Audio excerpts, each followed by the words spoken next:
आखिरकार जनूबी कोरिया के सदर ने मार्शल लॉ लगाने पर कौम से माफी मांग ली है। ऐसे में जनूबी कोरिया की खातून अव्वल का तस्करा भी मीडिया रिपोर्ट्स की जीनत बनने लगा है और सदर मुमलिकत की अहलिया किम क्योन ही के बारे में कहा जा रहा है कि मार्शल लॉ के ऐलान के पीछे वही असल मुहर्रिक है।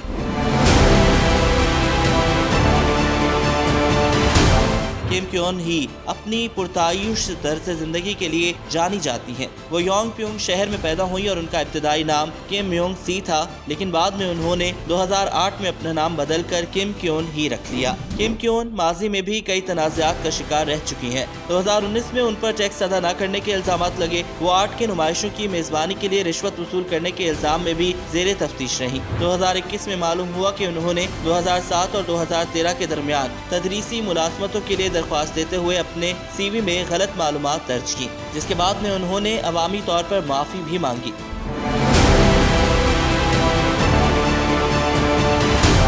खातून अव्वल किम क्योन स्टॉक हेरा फेरी के तनाज़े में भी उलझी रही। उन पर इल्जाम है कि वो डॉयचे मोटर्स के साथ 63.6 बिलियन वॉन स्टॉक हेरा फेरी में शरीक थी। ताहम उन पर फर्द जुर्म आयद नहीं हुई क्योंकि उनके खिलाफ नाकाफी सबूत थे। दिलचस्प बात यह है कि उन्हें अक्सर किम क्योन रिस्क भी कहा जाता है, यानी कि इनके तनाज़ात की वजह से वो अपने शौहर की सियासी साख को नुकसान पहुँचा सकती हैं। इनकी वालिदा चोई ह्योन-सिन को रियल एस्टेट फ्रॉड साबित होने पर 2023 में 1 साल की सजा सुनाई गई थी, जबकि 2013 से 2015 तक मेडिकल लाइसेंस के बगैर नर्सिंग होम चलाने के इल्जामात से बरी किया गया था।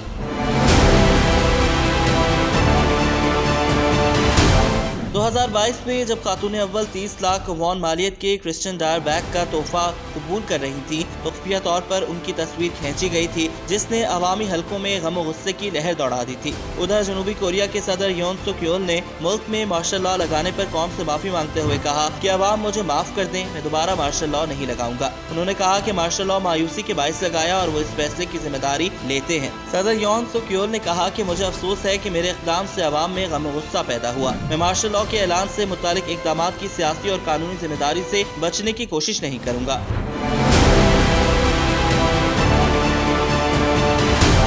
उन्होंने कहा कि मैं अपने अमल के लिए दिल की गहराइयों से माज़रत ख़्वाह हूँ और मैं सीधे अल्फाज में कहूँगा कि दूसरे मार्शल लॉ जैसी कोई सूरत हाल नहीं होगी। ताहम माफ़ी मांगने के बावजूद उन्होंने ओहदे से इस्तीफ़ा नहीं दिया, जिस पर अवाम ने सदर की माफ़ी को मुस्तरद करते हुए उनसे इस्तीफ़े का मुतालबा किया। दारुल हुकूमत सेविल में हज़ारों अफराद सड़कों पर निकल आए हैं और सदर योन से फौरी इस्तीफ़े का मुतालबा कर रहे हैं। याद रहे कि 3 दिसंबर को जनूबी कोरिया के सदर ने मुल्क में मार्शल लॉ लगाने का ऐलान किया, जिस पर अवाम के एहतजाज के बाद 2 घंटे में फैसला वापस ले लिया था।